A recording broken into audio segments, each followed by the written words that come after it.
Bonsoir, mesdames, messieurs.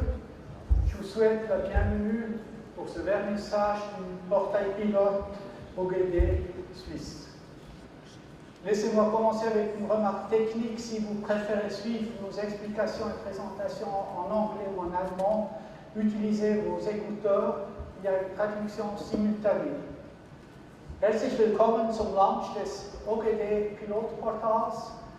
Lassen Sie mich mit einer technischen Bemerkung beginnen, wenn Sie unseren Ausführungen nicht auf Französisch oder Englisch, sondern auf Deutsch folgen wollen. Nehmen Sie den Kopfhörer, es hat eine Simultanübersetzung.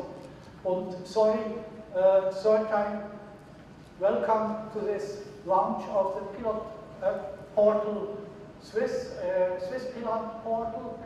Technical remark: if you prefer to follow our presentation not only in French or English, you have simultaneous translation, and you have the headphones in front of your seat. Le programme de ce soir est assez dense, donc je ne vais pas perdre trop de temps. Excusez-nous pour ce petit retard pour commencer. Mais comme c'est un moment historique, peut-être pas un grand moment historique, mais au moins un petit moment historique, ça ne va pas jouer un trop grand rôle.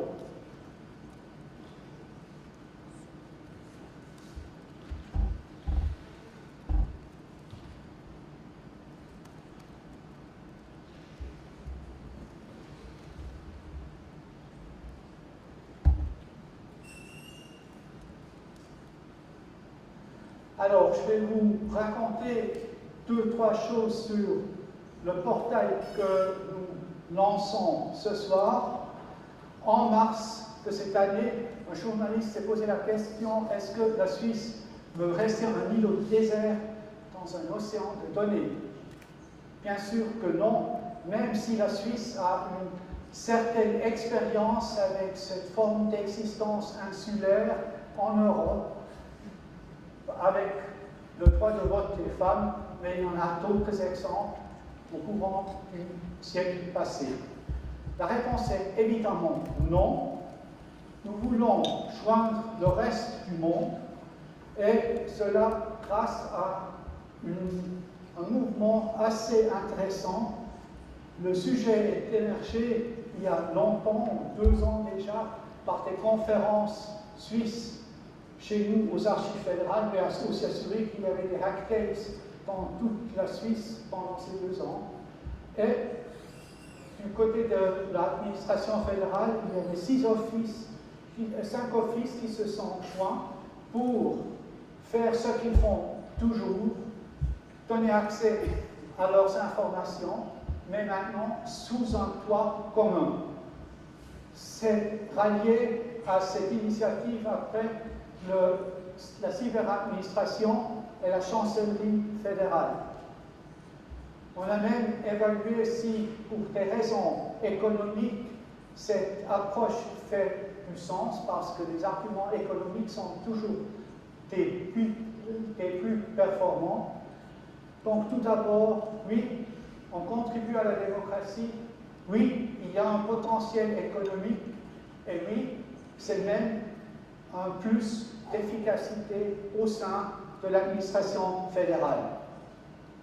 Comme j'ai dit, notre initiative, ce portail pilote, fait partie des projets de la cyberadministration. M. Fischer va vous en raconter plus tout de suite. Voilà la première vue sur le portail. C'est une présentation simple, même austère, parce que ce sont les données qui sont au centre de notre initiative, ou l'accès aux données. Il y a pas mal de données, vous pouvez le découvrir tout à l'heure. Il y a des applications, il y a des questions qu'on répète et qu'on soulève toujours, et l'explication du portail, ça c'est un peu commun. Mais ce qui est unique ici, c'est le premier portail en 4 langues. Il manque le romanche, je sais, mais on l'a pour des raisons pratiques, remplacé par l'anglais. Ou pas remplacé, mais on a mis l'anglais à sa place. La perspective dans les 6 mois à venir, il y aura certainement le canton de Zurich qui va aussi se rallier à notre projet avec les données.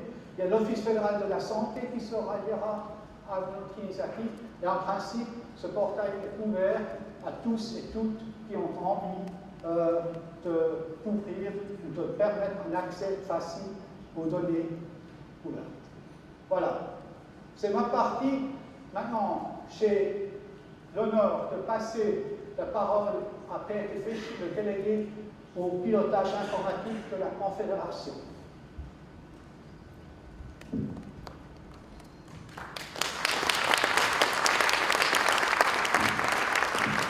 Merci Andreas. Tout l'honneur est à moi de venir ici auprès de cette communauté d'activistes de OGD, de Open Government Data, en franglais.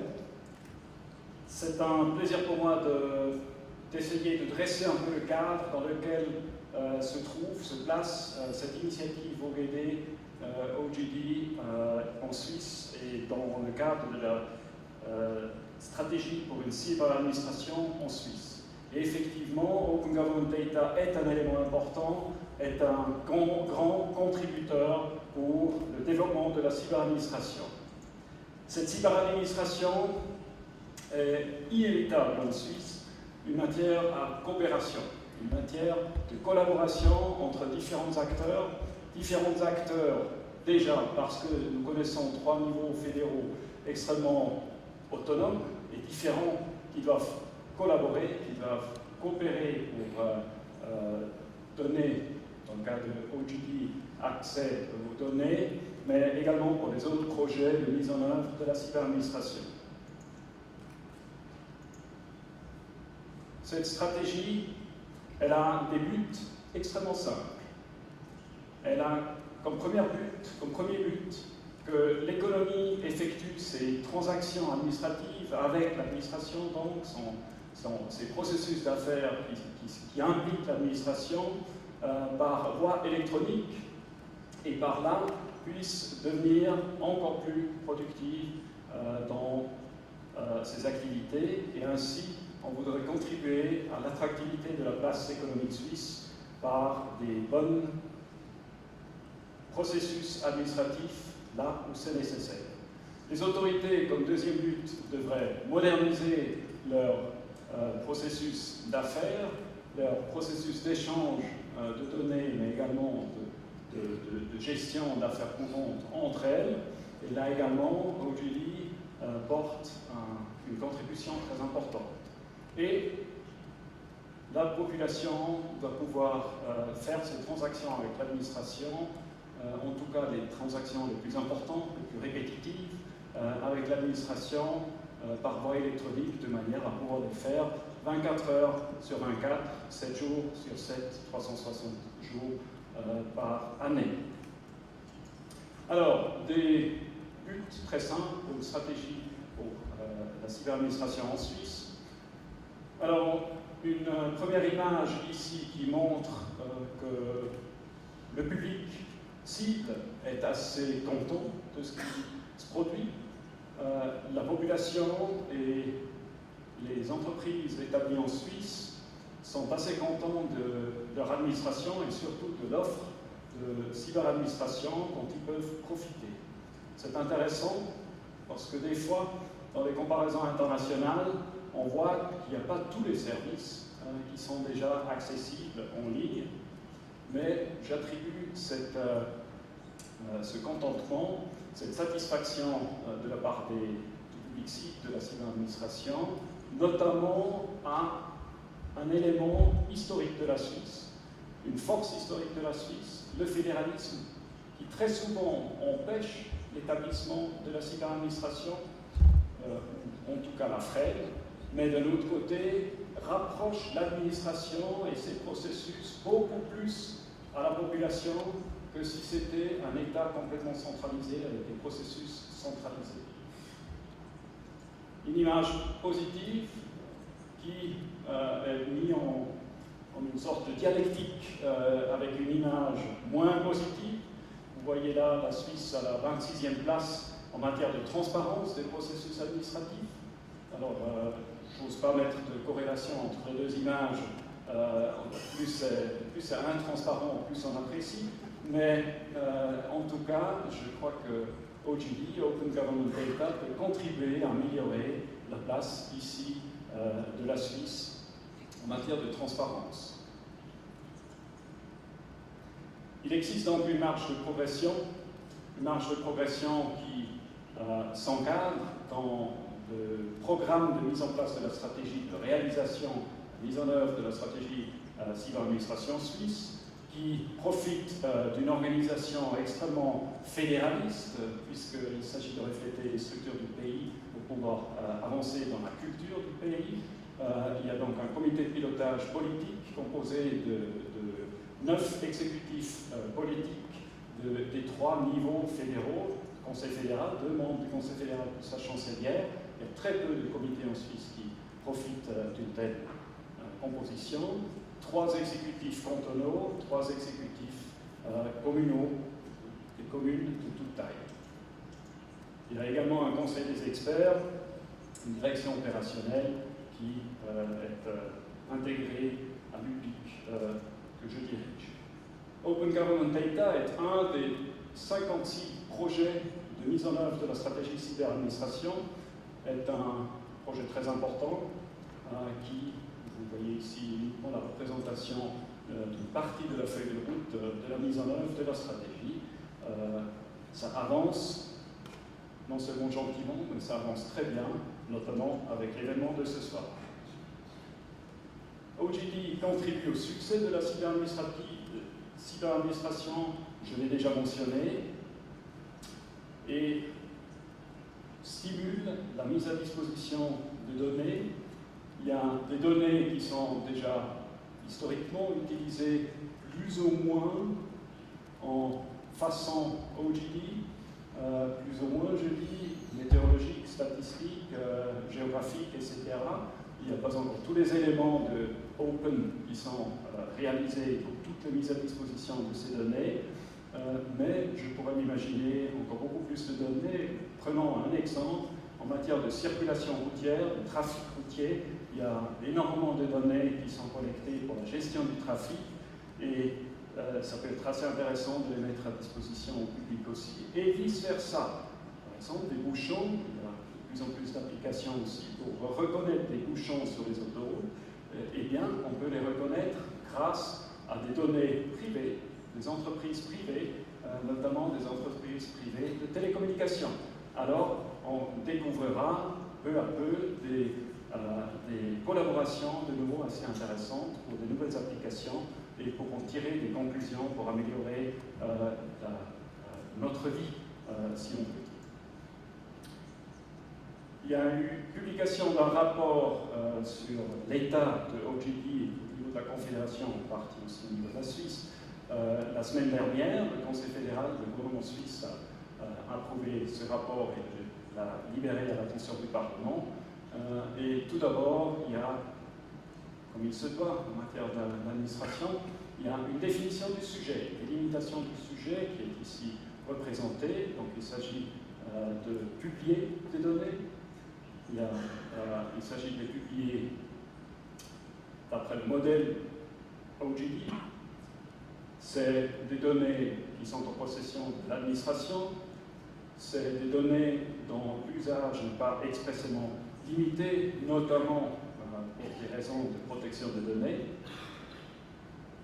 de l'information, du droit d'auteur, voire à la limite de la sécurité d'État. Mais là, on sait de moins en moins qu'est-ce qui est encore qu'est-ce qui est encore secret dans les données d'État. Les données statistiques, géographiques, environnementales, etc. J'ai déjà donné l'un ou l'autre exemple, sont des exemples traditionnels OGD. Il y a beaucoup d'avantages à mettre ces données accessibles au public de manière structurée pour améliorer l'efficience de la gestion des données aussi, l'efficience de processus dans l'administration, mais également l'efficience économique. Une meilleure information, notamment dans l'interaction entre l'État et la population et l'économie. Pour les médias, ça peut également donner des sources d'informations à travailler dessus assez intéressantes et on peut contribuer à une meilleure acceptance de la légitimité des décisions politiques ou administratives adoptées. Et un sujet qui a été élaboré un tout petit peu dans une étude récemment publiée, la promotion de l'innovation économique, voire même la création de plus-value économique, donc de places de travail. La mise en œuvre d'OGD demande une coordination entre les différents acteurs, mais il faut également gérer un peu les attentes des divers acteurs. Il n'y a pas tout qui est tout de suite possible, réalisable, mais la Suisse, elle progresse gentiment, ou pas par pas, de manière pragmatique, mais réelle, ce que montre l'événement de ce soir. Le Conseil fédéral a donné mandat à élaborer une stratégie OGD en Suisse jusqu'à la mi de l'année prochaine, mi-2014. En parallèle, collectionner des expériences avec un portail qui va s'ouvrir aujourd'hui, et il faudra également songer à la normalisation d'un métamodèle de données OGD pour aller beaucoup plus encore dans la masse de mise à disposition de données de tous les niveaux fédéraux. Et voilà, je passe la parole à un activiste de première en matière d'OGD, pour ainsi dire un évangéliste, André Golliez.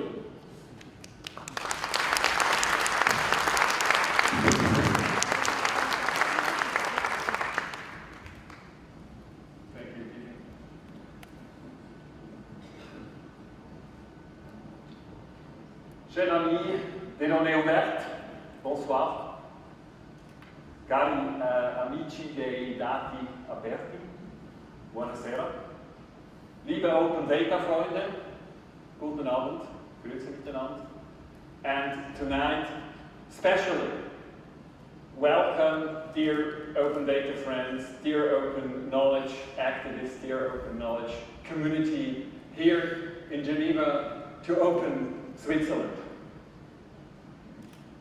First of all, I have to excuse the weather. Normally Switzerland is much more better than today, and for that I show you here a picture, as you may expect to see, Geneva, or our famous Matterhorn, or the Federal Palace in Bern, where our national parliament and the Federal Council, our government, is housed.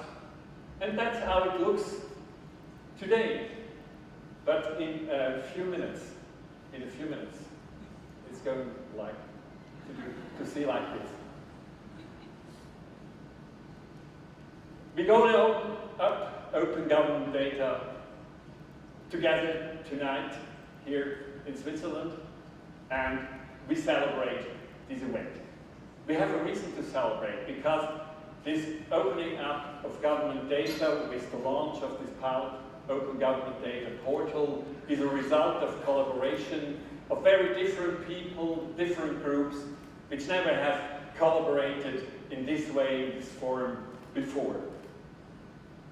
And my role here, and please give me this few minutes to say thank you to these different groups for this great work they did and the result they're going to show to you afterwards. First of all, our parliamentary group for digital sustainability.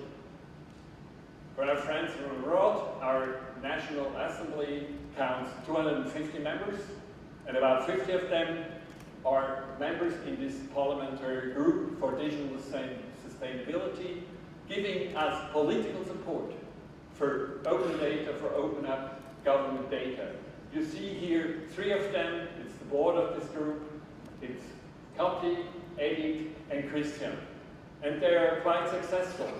Just 1 week ago, they won their first vote about open government data in the Swiss Parliament with 120 votes against 59, and asked the Swiss government to deliver an open government data master plan within the next, I don't know, few months. You heard Peter talking about that already. And they're going ahead fighting for political support for open government data. Second, federal administration. Open data and open knowledge is not only a matter of civil movement and civil society, it's also within the administration. And what we experienced in the last 1 or 2 years with federal administration was really exciting. We worked together. You have seen 2 of them with Andreas Kellerhals and Fischer, and you see 3 of others, of many. Jean-Philippe Amstein, the head of the Swiss Office of Topography, swisstopo, Christian Heavily, member of the board for Meteo Switzerland, and Armin Grossenbacher from the Federal Office of Statistics, and a lot of others. And we have really open data enthusiasts in the Swiss Federal Administration. Thank you. So that's my own organization. Opendata.ch, or better known as the Swiss chapter of the Open Knowledge Foundation. We started 3 years ago, and we never thought that we will arrive within 3 years here where we are now.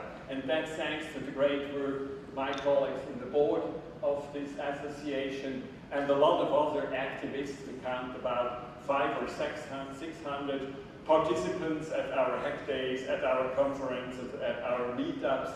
And here you see the board of Opendata.ch.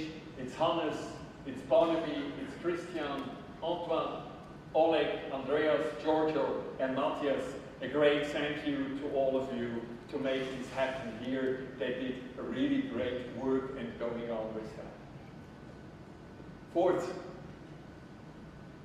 we need for open data and open knowledge also entrepreneurs, companies who believe in the spirit of open data and open knowledge. And you see here 3 companies who are really the pioneers in Switzerland fighting for open data and using the spirit of open data to build a business, to take in the risk and the investment to go here into that era. It's LEAP, the CCAM partner in Switzerland. It's Itoka, my own company, together with Oesch Stierli and Cecil Aschmanten, who is doing consultant for open data, and Lift, company who organized this event here and is in the business of innovation and promotion of innovative solutions with Stevie Reinhardt. And last but not least, of course, a big thank you to the Open Knowledge Foundation. You gave us the possibility here with the Open Knowledge Conference in Geneva to have a frame to launch what you see in a few seconds, the Open Data Portal of Switzerland, with the Open Knowledge Conference happening here in Geneva. And I mentioned earlier Rufus, Laura, Beatrice, Elaine, and all the others, of course, who helped to make this happen here. A great thank you. So, in the name of Open Knowledge Foundation Switzerland, Opendata.ch, I give over again to the launch of this Open Data Portal. But first, you're going to see a short video which shows you what is the use of open government data as you never have seen it before. Be surprised.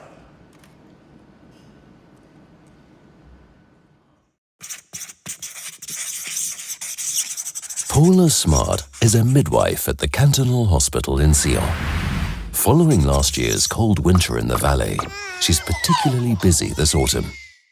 She wonders if there's a connection between cold winters and numerous births in the autumn. Up until now, it's been time-consuming for her to obtain such information from each of the authorities without knowing who had the relevant data. She needs a lot of patience. At the same time, each government agency needs time dealing with her query. Paula Smart is now able to find answers to her questions centrally using the Open Government Data-Pilotportal with freely accessible public data. Paula Smart saves time with her central search, finding the data she needs in next to no time. Thanks to this pilot portal, the administration also has less work. Paula Smart can use the datasets to answer her query about whether the low winter temperatures cause numerous births in the autumn. This applies for the Valais and other regions as well.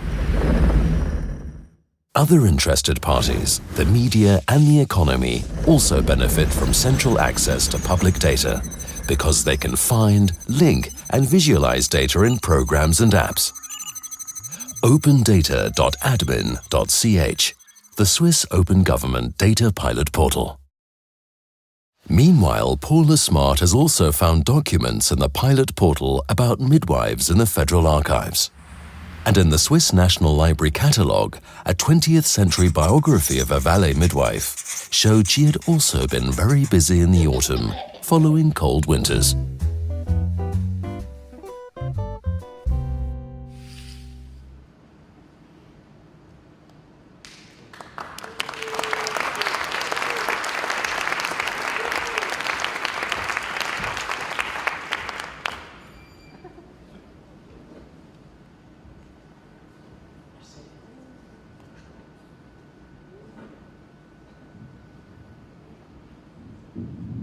Alors, maintenant c'est le moment magique. Avant de procéder, je me rallie aux remerciements à tous nos partenaires, à tous ceux et celles qui nous ont soutenus dans notre projet politiquement, moralement. Et je crois que c'est un moment intéressant maintenant pour nous de lancer ce portail. Voilà, avec un effort.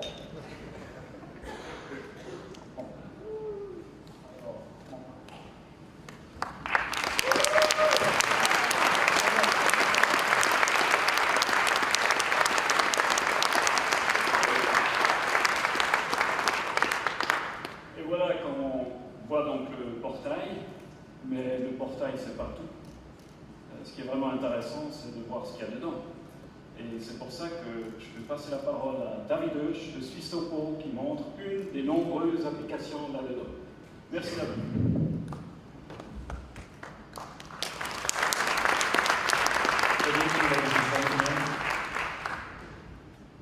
Yes, now you see the portal. 1,670 datasets are currently available in this portal. We'll make a quick tour. What can we actually do with this Opendata.ch portal? First, we have on the side, you scroll down, we have several categories, and very important is you can not only find data, you can also use it, and I think that's quite unique. You can also share your experience you made with Opendata.ch. Let's take an example. Let's search for borders. Now, we got actually several results in several categories. We have tags on the left side, and we have also different formats. Open formats, closed formats. I dig now into multiple boundaries, open this data set, and that's how actually we show data in our confederated portal. You see first a short intro on abstract on what's in the data. You have data resources, and at the bottom you also see, quite important for us as an agency, the author of the data, the maintainer, and behind it is always license as far for the pilot. When we look now into the README text, this is especially for swisstopo data, we see what's all contained in the zip file you can actually download. And you see when was the data uploaded, created, updated, and the related resources you actually have. I go back, and if I decide now to download the data, I won't do this. If I click this button, I download 300 megabytes of highly accurate borders of Switzerland, and we will miss the upload for sure. So we are in the lucky situation that all the Swiss topography data is available online in this very nice portal, 300 data sets, 5 languages, Romansh as well, and available in a fully fledged state-of-the-art map viewer. You see here, this is the municipal data set. I click on it, I get information. So what can I do right now with this? It's always a live demo, I'm a little bit nervous, doesn't work. Now we have this data set here. You all know these pages is OKCon locations. It's about data sharing and interoperability. And I'm glad that OKCon decided to use an open standard and open data format called KML. And I copy l'adresse du lien. And now, since we are interoperating not only on Opendata.ch but also on the GeoPortal, I can add now this data set in here.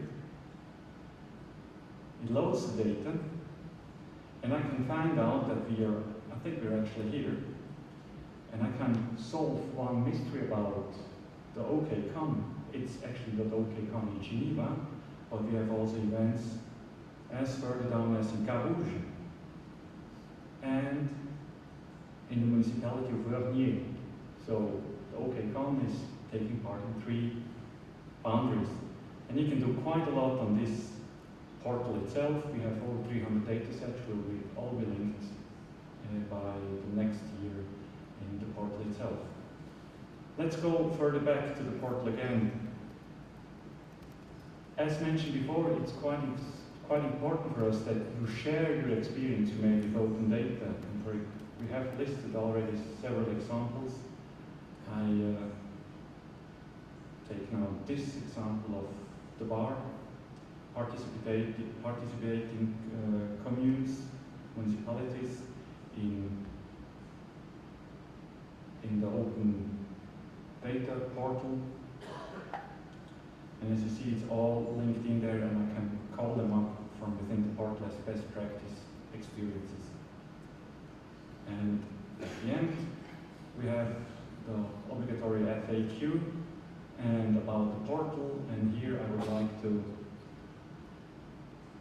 light out the Federal Council report, which was mentioned several times before, about the next step we actually have to do now. The real work starts with. Thank you for your attention, and I head over to André Golliez.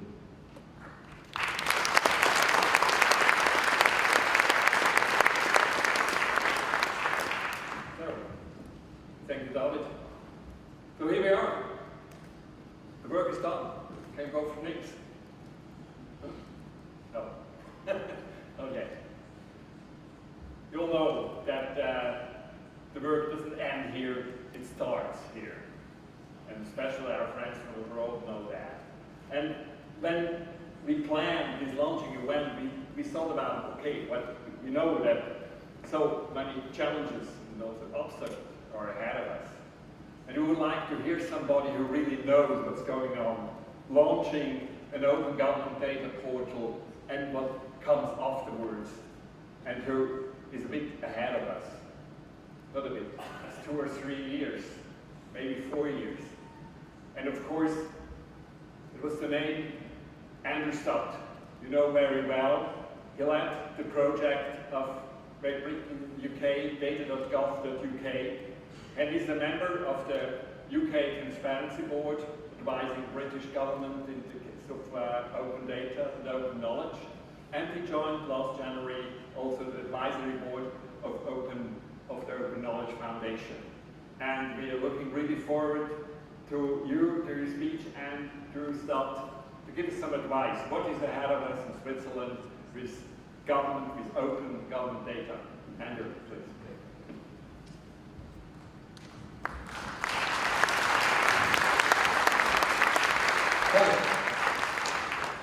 Slides, please.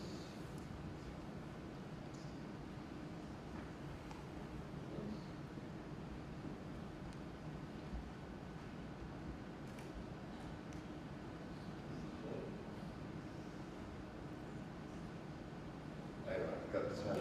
Oh, great. Okay, a day for celebration. And really great achievement getting this far. I don't know whether many of you in the audience were at the Spotlight on Switzerland earlier this afternoon, which showed how quite quietly Switzerland has been getting on with some of the data releases and putting data into useful services that have been major traumas in other jurisdictions. Things like topographic information and the services team to make good use of that, things like meteorological information and so on. So this isn't just a portal, there's data behind that, and we've seen examples of that. And getting to this point is a major achievement, and to put the feet up and a bit of celebration. But also at this afternoon's event, some of the things I was going to say got forestalled by Open Zurich talking about what they've done. And when you get to the top of the mountain, this is the sort of view you have, with more and more mountains ahead. And two messages from Open Zurich this afternoon, which I thought were very apposite. The first is building the portal isn't the same as running it. There's an enthusiasm, there's a project, there's a date in the calendar. A lot of people come to Geneva to the launch event, so you get on and you do it. There's that buzz of a project with a tight deadline, and you get on with it. But then it's got to be run week after week, month after month, year after year. And secondly, it's not open data isn't something that just runs itself. People need to run it, and that requires continued leadership. And I'll talk about a few things like that. The question the open data policy makers, the people operating the portal, and all the official things we are asking is useful data still being released? Is useful data being released? Are you responding to requests for information? Because launching this portal and the great information that's out there will stimulate people to think about other information that the government could release. So will you be able to respond to that? After the initial release, will the same data but updated continue to be released? In the UK, we had a big launch of transparency data, and all, I think, 1,300 administrations, local and central, and agencies have all produced their data for the day. 2 years later, a number of those just quietly stopped supplying the data. So we actually worked with the Open Knowledge Foundation to have an automated tool that did a scoreboard that people could see how they were responding, whether they were up to date with their data. Actually publishing that to the agencies a week before we published it publicly led to the greatest number of new data sets being added to data.gov.uk since we started, as people caught up. So you've got to keep the data going, and is it really useful data? Are people using this data, and is the government helping people use that data with information about the data, making the people who understand the data accessible to help entrepreneurs, innovators, social innovators who want to use that data? Or are people trying to work out, well, here's a lot of figures, how do you use this data, how do you make that? I think some of the stuff that the topographic agency have already done in making those services useful is a good example of good practice there. Is the data really open? So does it have an open license? Are there restrictions on its use? Because people will try and use this data in ways that you haven't foreseen, and maybe in ways that you're uncomfortable with. So is it really open data? And in the UK,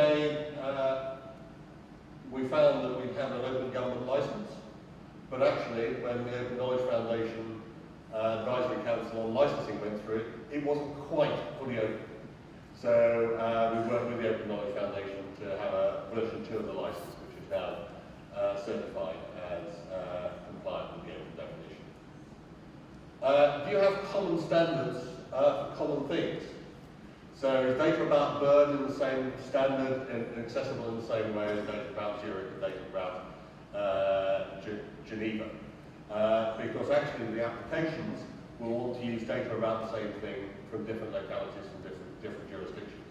the fact that data about Zurich schools is in similar format to data about Zurich public transport is not as useful as data about Zurich public transport being in the same format as data about Geneva public transport or Bern public transport, so people could write those public transport applications. Things will come out of the woodwork. The midwife in the valley was in the cartoon. Midwifery data in the UK turned out not to be as accurate as we thought it was. And there were 20,000 pregnant men receiving midwifery services in the UK, according to the official data. And that's not a reason for withholding the data. It's actually, it actually creates a stimulus to improve the data, and sometimes you can use citizen feedback to improve the data, as we did in improving the coding of bus stops, 18,000 of which were in the wrong place or incorrectly coded. And there's privacy. So all the while when we're putting out finely grained data, is that data not only anonymizing the data subjects themselves, but is there a possibility that data can be combined together to re-identify the people? And knowledge about this, the science of doing this is still developing. So, some key principles for the future. This is only a step along the way. It's taken leadership, and we had the explanation of the steering committee and the structures on that. It needs sustained leadership going forward. This isn't a sort of job done, move on. It's actually keeping that going. It means resisting complexity and keeping the focus and the building on what the government, the jurisdictions have got that's taken this far. It means putting the data out there, and this is data.gov.uk, and at this time 4 years ago we had 1,189 data sets. We recently reached 10,000 data sets. Over the summer, we've been shaking the tree of the various ministries and saying, what data sets have you got that you haven't yet published? And so far we've found about 4,000 of those. But there are probably more as we shake the tree a bit more. So we're still on the journey and still adding data in the way we can. And people will find new ways to use the data. We published spending data thinking it was about transparency, and someone, Spicy Mel, made a business about that, selling business intelligence. And we found that data is actually one of the best public transport investments that has ever been made in London. 58 to 1 return on investment for what was put on open data in London.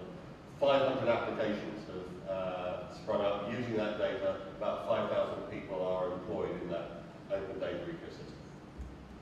So, mountains and challenges ahead, but today is an opportunity for celebration and great achievement so far, and very good basis on which to build further, and I congratulate the team and the wider community of people who've helped make that happen.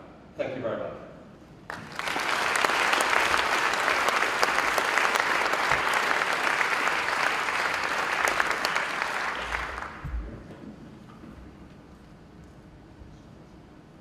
Merci André de nous avoir rappelé que après l'entracte, c'est la même chose, c'est le travail qui nous attend.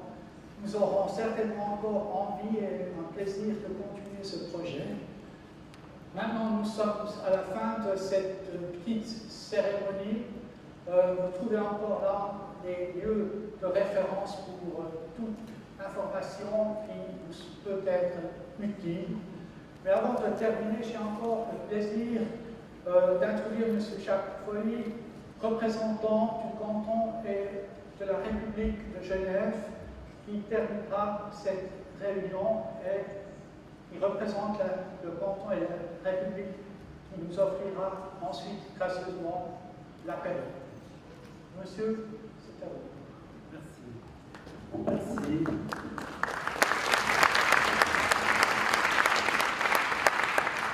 Ne vous inquiétez pas, je ne serai pas très long parce que quand on introduit quelqu'un juste avant l'apéro, c'est toujours compliqué. Alors d'abord, bienvenue. Bonsoir à toutes et à tous pour cette semaine Hockeycom consacrée à l'Open Data. Alors Genève est fière d'accueillir après Berlin et Helsinki la 3e édition de cet événement international dédié au partage de données publiques. Avec des remerciements à l'Open Knowledge Foundation et à l'Open Knowledge Foundation Switzerland, ainsi qu'à la Confédération pour l'organisation de Hockeycom, qui est l'occasion du lancement officiel auquel vous venez d'assister du portail de la Confédération de partage de données, de Swiss Open Government Data-Portal. Cette étape importante d'ouverture de données publiques lors d'un événement international réunissant aujourd'hui pratiquement 800 participants et 45 pays s'inscrit parfaitement dans les objectifs du canton de Genève. Objectif d'une plus grande transparence des institutions et d'un partage démocratique des informations financées par les données publiques. Genève qui cultive largement cet esprit d'ouverture, figure parmi les cantons suisses les plus innovants en termes de simplification de l'accès aux données, mais aussi en raison de la généralisation de leur gratuité. La masse d'informations disponibles, comme vous avez pu le constater, les outils d'exploitation sont impressionnants, le nombre d'usagers potentiels également, programmeurs, journalistes, entrepreneurs, commerçants, urbanisme. Vous souhaitez développer une application smartphone indiquant les places de parking disponibles en ville, vous vendez des accessoires pour vélo et cherchez à identifier les lieux de passage des cyclistes, vous entreprenez ou construisez des piscines et vous souhaitez repenser ou recenser les lieux d'installation d'un quartier, les données Open Data peuvent vous fournir une aide précieuse. Genève est dans ce contexte un centre de compétences en matière de nouvelles technologies, d'innovation et de créativité. Nous sommes dans un cluster de nouvelles technologies avec notamment la plateforme Alpha City et le Geneva Creativity Center, issu de la collaboration avec l'Université de Genève, l'Office de la promotion industrielle et la Haute École de paysage, d'ingénierie et de design de Genève, l'EPIA. Cette semaine, nous accueillons donc l'édition 2013 Hockeycom. Le 15 octobre prochain, le système d'information du territoire de Genève, SITG, en collaboration avec le service de la promotion économique de Genève, organise une journée consacrée à l'Open Data à la Fédération des entreprises romandes. C'est donc véritablement une ouverture et un partage accru des données publiques avec les acteurs de notre économie. Merci donc d'être là pour contribuer à ce dynamisme d'ouverture et de transparence à la fin de stimuler l'innovation et la créativité. La République et le canton de Genève tient tout particulièrement à marquer cette journée d'une pierre blanche en vous invitant à un apéritif protocolaire dans les locaux du Centre international de conférences de Genève. Donc, belle semaine de débat et de conférences. Bravo au nouveau portail Open Data de la Confédération et excellente soirée à tous.